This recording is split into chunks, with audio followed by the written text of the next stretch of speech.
itu. Shalom adik-adik, apa kabarnya hari ini? Wah, luar biasa ya. Berikut himbauan yang harus diperhatikan sebelum memulai ibadah hari ini. Ayo kita lihat.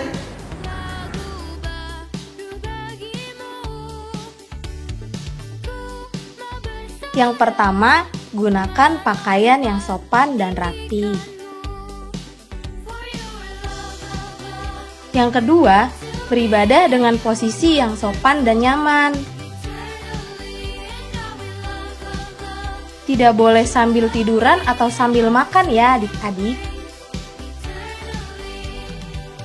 Yang ketiga, jangan lupa siapkan Alkitab dan alat tulis lainnya ya adik-adik. Selamat beribadah adik-adik, Tuhan Yesus memberkati. Di dalam nama Allah Bapa dan nama anaknya Tuhan Yesus Kristus dan nama Roh Kudus yang menciptakan langit dan bumi, kasih karunia dan damai sejahtera menyertai kita sekalian. Amin. Mari kita sama-sama berdoa. Ya Yesus Kristus Tuhan kami, hadapkanlah wajah-Mu, berilah kasih karunia dan kehidupan kepada kami. Amin. Ayo adik-adik, kita nyanyikan lagu Bapa Engkau Sungguh Baik. Kita siapkan hati kita ya adik-adik. Ayo Bang Wahyu.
Sebab itu aku menunjukkan kasih setiaku kepadamu.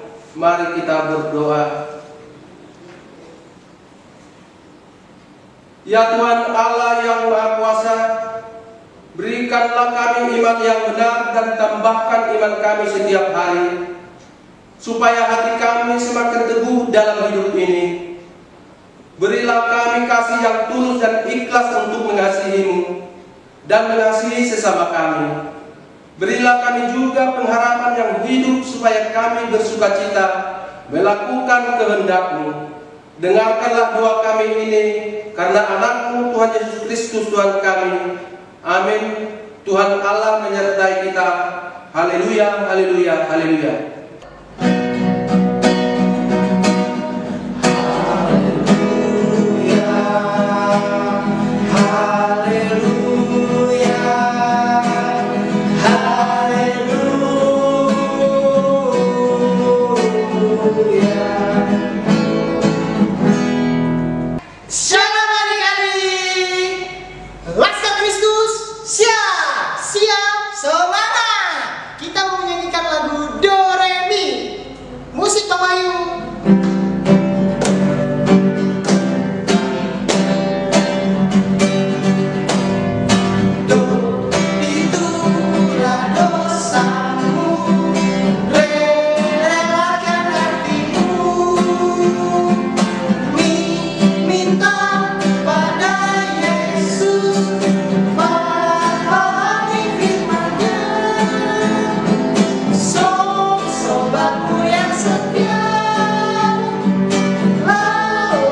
kurang semangat nih bang. Iya nih bang. Ayo adik-adik kita tetap berdiri, kita mau memuliakan nama Tuhan, kita mau menyanyikan lagu Pilihanku. Musik Bang Ayu.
Udah capek belum adik-adik?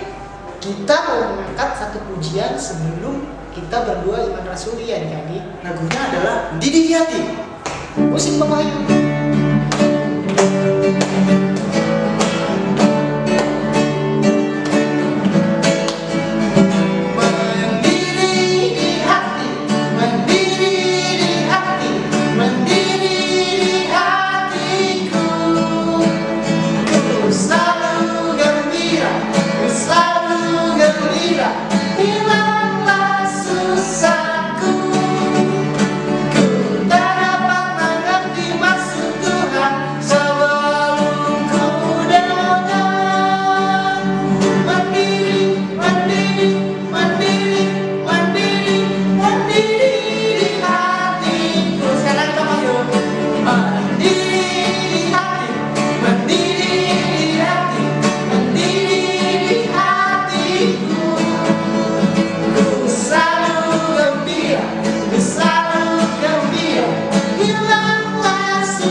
pengakuan iman rasuli, kakak minta tutup matanya dan lipat tangannya. Mari kita berdoa. Aku percaya kepada Allah, Bapa yang Maha Kuasa, Khalik langit dan bumi, dan kepada Yesus Kristus, anaknya yang tunggal Tuhan kita, yang dikandung daripada Roh Kudus, lahir dari anak darah Maria, yang menderita di bawah pemerintahan Pontius Pilatus, disalibkan, mati dan dikuburkan, turun ke dalam kerajaan maut, pada hari yang ketiga bangkit pula dari antara orang mati, naik ke surga, duduk di sebelah kanan Allah Bapa yang Maha Kuasa, dan akan datang dari sana untuk menghakimi orang yang hidup dan yang mati. Aku percaya kepada Roh Kudus, gereja yang kudus dan am, persekutuan orang kudus, pengampunan dosa, kebangkitan daging dan hidup yang kekal. Amin. Adik-adik, kita ingin mendengarkan firman Tuhan. Sebelum mendengarkan firman Tuhan, kita menyanyikan lagu Firman-Mu Pelita Bagi Kaki. Musik pengayul.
Ya, sebelum kita mau mendengarkan firman Tuhan, adik-adik harus tetap di dalam sikap yang baik.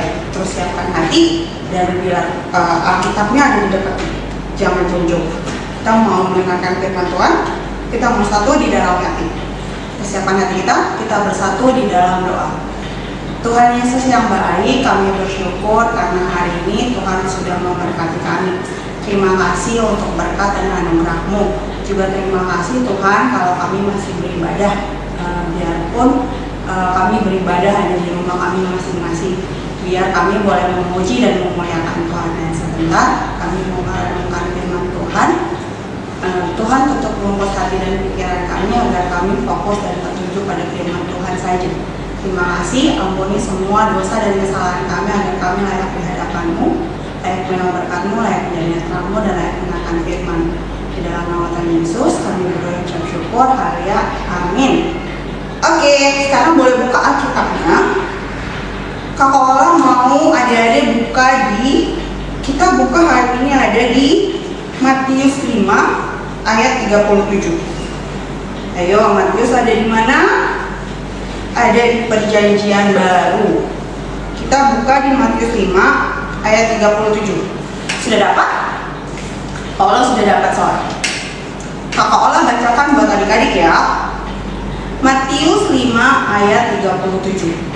Jika ya, hendaklah kamu katakan ya, jika tidak, hendaklah kamu katakan tidak. Apa yang lebih daripada itu berasal dari si jahat.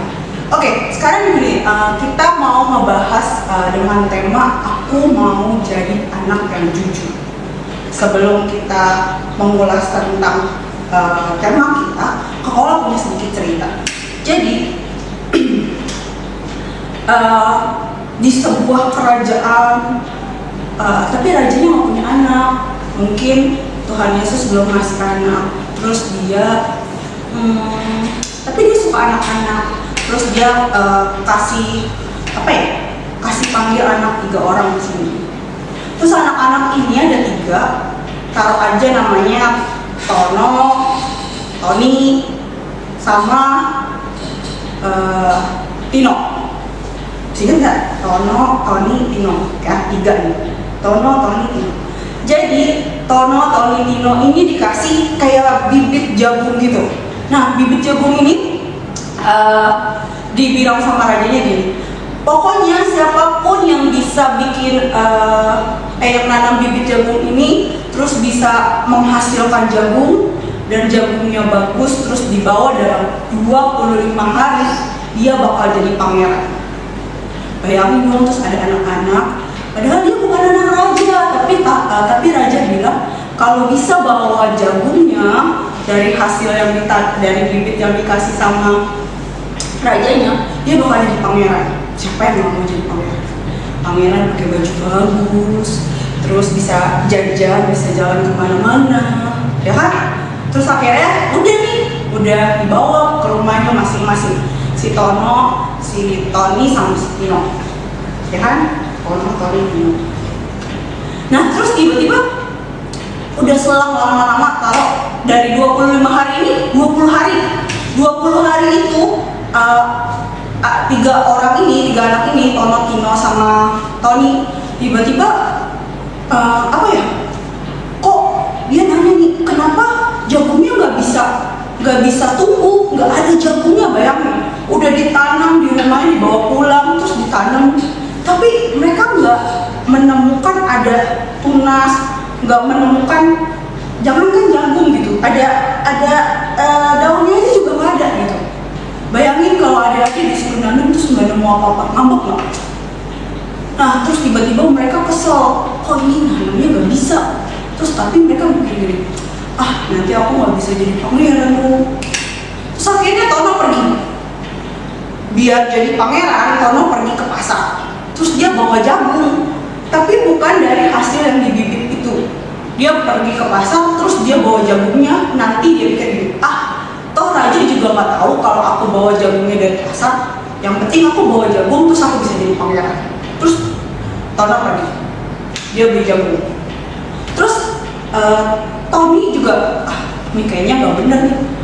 Kalau aku nggak jadi pangeran, aku nggak bisa dong pakai baju bagus, nggak bisa jajan-jajan. Terus akhirnya si Tony pergi, tapi pergi ke ladang pamannya. Nah dia pergi ke ladang pamannya, terus bilang gini sama paman, aku mau metik 1 jagung pamannya di ladang. Jadi pamannya juga punya ladang jagung, terus dipetik. Karena dia juga mikirnya gini, kayaknya raja juga gak bakal tahu tuh kalau aku bawa jagungnya juga jagung bukan hasil dari tanaman. Toh raja emang ngecek ini tanamannya jagungnya dari mana. Terus akhirnya si Tony juga mau bawa. Terus udah dibawa, dipegang. Terus yang si Tino tuh orang ini, ya gimana ya, udah nggak bisa, nggak ada jagungnya juga gitu. Terus akhirnya dia pasrah. Dia bilang ya udahlah, aku ngaku aja kalau jagungnya nggak tumbuh. Bilang aja aku nggak bisa, mungkin emang akunya nggak bisa nanam jagung yang baik. Terus kira 25 hari udah lewat. Terus mereka datang bertiga, Tono, Tony, sama Tino. Datang nih bertiga-tiga. Terus Tono bilang, raja ini sudah jadi jagungnya. Terus dikasih. Terus si Tony juga, ini juga aku udah jadi raja jagungnya. Terus udah dikasih ke rajanya. Terus tiba-tiba si Tino datang dengan emas. dengan lesu. Terus kayak mau nangis gitu, dia nggak bisa ngasih jagungnya karena tanamannya nggak jadi. Terus tiba-tiba gini, raja bilang gini sama ketiganya, oke, saya akan menentukan siapa yang jadi pangeran. Terus tiba-tiba rajanya datangnya sama siapa ya tebak? Sama Tony atau Tino? Nah, benar, datangnya adalah sama Tino. Jadi Tino itu orangnya jujur. Jadi dia bilang emang itu tidak bisa dan dia tidak bawa jagungnya. Dan tahu nggak ternyata apa? Adik-adik, raja itu masih bibitnya itu bibit mainan, bukan bibit yang benar-benar buat nanam jagung. Dan raja menguji anak-anaknya yang 3 orang itu, Tono, Tony sama Tino, itu biar tahu siapa sih yang kira-kira jujur. Karena untuk jadi pangeran itu harus jujur, sama kayak anak Tuhan. Kalau mau jadi anak Tuhan nanti kita juga harus jujur. Nah, terus mereka akhirnya raja akhirnya ngangkat si Tino jadi pangeran. Enak nggak kayak gitu? Nah, dari sini kita mau belajar loh. Ternyata sekalipun apa ya, ada banyak hal yang mengecewakan, misalnya kita nyontek, kita nggak nyontek tapi dapat nilainya jelek. Tapi itu adalah sesuatu yang benar. Itu sesuatu yang bikin adik-adik tuh jadi anak-anak yang luar biasa. Karena orang yang nyontek itu jujur atau enggak? Enggak. Karena apa? Mereka itu mengambil itu semua dari orang lain. Bayangin dong, mereka itu nggak mau mikir, terus timbang nyontek hasilnya bagus. Itu hasil mereka itu benar-benar murni dari mereka? Bukan, tapi mereka nyontek. Terus ada lagi kayak persembahan, misalnya adik-adik dikasih ini dari mama, dari rumah berangkat sekolah dulu. Ini ya persembahannya 5.000 dikasih. Terus adik-adik jajan, karena tergiur ada temennya juga jajan. Terus jajan dulu. Terus mikirnya gitu, mama juga nggak tahu orang mama nggak ngitungin persembahan di gereja. Terus ngasih dia persembahan di sekolah minggu cuma 3.000. Bayangin. Berarti itu adik-adik sudah bohong. Itu nggak boleh. Kalau dikasih persembahannya 5.000, kasihnya 5.000. Terus kalau kita ujian, kalau kita belajar, kita pasti bisa kasih nilai yang bagus. Tapi nggak boleh nyontok. Nilainya tuh harus benar-benar murni dari usaha kita. Jadi kita harus jadi anak-anak yang jujur, punya integritas. Tahu nggak di hukum Taurat yang ke-9? Adik-adik ingat nggak? Kita punya hukum Taurat 10.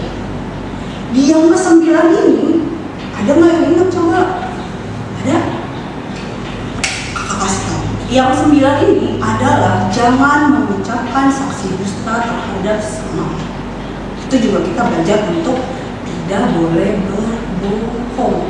Nah, dari situ kita mau belajar. Berarti kalau hukum Taurat itu udah mutlak, berarti jadi anak Tuhan, jujuran itu udah mutlak. Gimana cara kita hidup jujur? Ya seperti tadi yang dibilang sama Matius. Matius 5 ayat 37 bilang, kalau iya, bilang iya. Kalau enggak, bilang enggak. Kalau ternyata itu di luar dari itu, berarti itu dari si jahat. Nah, kalau dari si jahat terus kita ikutin, berarti kita anak jahat. Iya, kita anak jahat. Nah, untuk itu makanya kita mau belajar. Jadi kita mau jadi anak yang jujur. Kalau anak yang jujur bisa dipercaya. Besok-besok nih, kalau misalnya kayak tadi, ternyata Tino bisa jadi pangeran karena dia jujur. Nah, kalau orang jujur, dia akan dipercaya orang, dia akan dimuliakan. Tapi lebih dari itu, dia bisa jadi anak Tuhan yang mempermuliakan nama Tuhan. Senang gak sih kalau misalnya adik-adik dikasih kepercayaan sama mama papanya? Waktu dikasih duit, misalnya hari ini dikasih 10.000, terus adik-adik disuruh beli makan. Terus adik-adik benar-benar beli makan 10.000, terus besoknya dikasih lagi 20.000, terus besoknya lagi dikasih 30.000. Berarti adik-adik dikasih kepercayaan lebih lagi sama mama papanya. Kebayang dong, berarti jadi anak yang dikasih kepercayaan itu jadi sesuatu yang luar biasa. Jadi adik-adik tuh benar-benar anak-anak yang memuliakan nama Tuhan, anak-anak yang manis, anak-anak yang benar-benar hidup jujur. Jadi mulai dari sekarang kita harus belajar untuk jadi anak yang berkata jujur. Kalau iya, bilang iya. Kalau enggak, dibilang enggak. Jangan lebih dari itu. Karena itu dari si jahat. Dan jangan mau mengikuti si jahat. Oke? Sekian firman Tuhan dari Kak Ola. Semoga kita belajar lebih jujur lagi dan lebih jadi anak yang manis. Oke, kita mau satu dalam doa. Tuhan Yesus yang baik, terima kasih untuk kasih karunia Tuhan. Terima kasih untuk apa yang Tuhan limpahkan dan berikan kepada kami. Tuhan, kami mau hidup menjadi anak yang jujur dan jadi anak yang manis. Berkati kami untuk kami boleh berkata-kata yang jujur dan melakukan semua apa yang menjadi kehendak Tuhan. Ampuni untuk semua dosa dan kesalahan kami agar kami layak memuji nama Tuhan. Di dalam nama Tuhan Yesus kami berdoa dan mengucap syukur. Haleluya. Amin. Halo adik-adik, gimana tadi firmannya? Pasti terberkati kan? Iya dong, iya dong. Setelah firman Tuhan, kita mau merespon firman. Kita nyanyikan lagu Allah Sanggup. Ayo, ayo. Semuanya pada gerakan ya. Ikutin abangnya ya.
Engkau sumber segala berkat dalam hidup kami.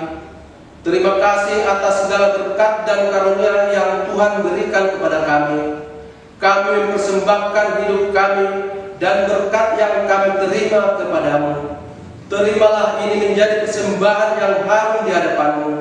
Berkatilah persembahan ini dan ajarlah kami pergunakannya, menyatakan kerajaan-Mu tengah-tengah gereja-Mu dan untuk dunia ini.